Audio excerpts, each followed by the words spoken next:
Hi, dear all. Welcome to the Indian Institute of Studies and Services, where you study, succeed, and serve. Right now, this is a lecture on inductive and deductive approaches. So, inductive and deductive approaches are very important from the UGC-Net point of view, paper 1 as well as paper 1 for MPhil PhD entrance examinations. So, those of you who are appearing for both of them or either of them must be focused with these two topics, because every year these two topics are repeated in both the examinations. Not just one question, but even sometimes they ask 2 or 3 questions on inductive and deductive research approaches. So let me tell you what is first of all the deductive approach, and then I'll come to the inductive approach. So what you have to mind here is the words deductive. Deductive means to deduct, to minus something, to delete something, right? So, or to cancel out something. So deductive is like a method where you move from the general to the particular.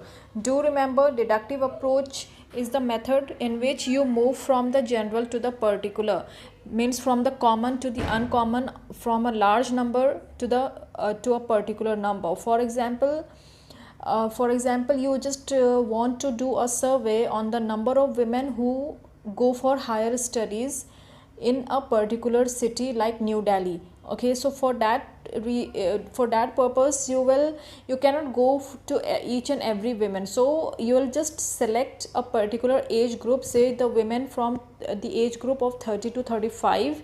Okay, so this is how you will come down to one particular conclusion.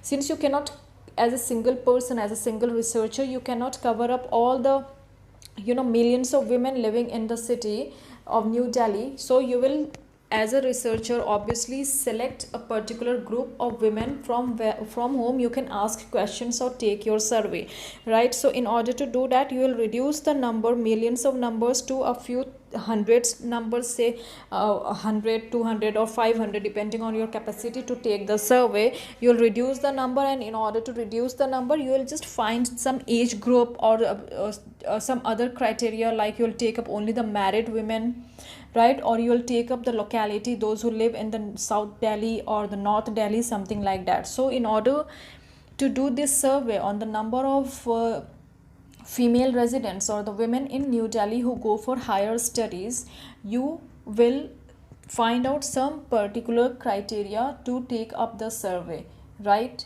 Either you'll reduce the large number in terms of age groups, or in terms of their matrimonial status, or in terms of their locality of residence, etc.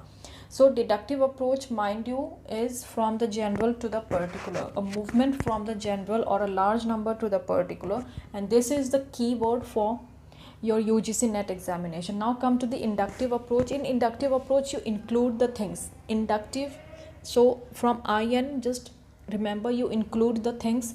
So while including the things, you become more general, right? Means if there is one particular thing, you will keep on adding many aspects to it, and it will become a general, a larger number.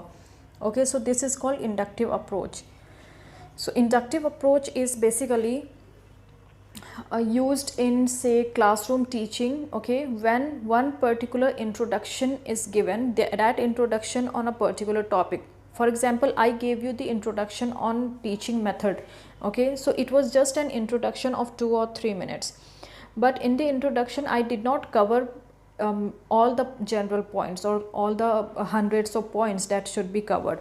In the introduction there are only particular points which are the most important. Okay, so after using those particular points, the very important information, a few of the important information, later on in the classroom what happens, that the teacher adds on many other information and tries to cover up the entire syllabus based on teaching aptitude. Okay, so if I have to teach you teaching aptitude as a topic, then I'll teach you with an inductive approach, where first of all I'll just give you an introduction covering only a few basic points, okay, a particular points.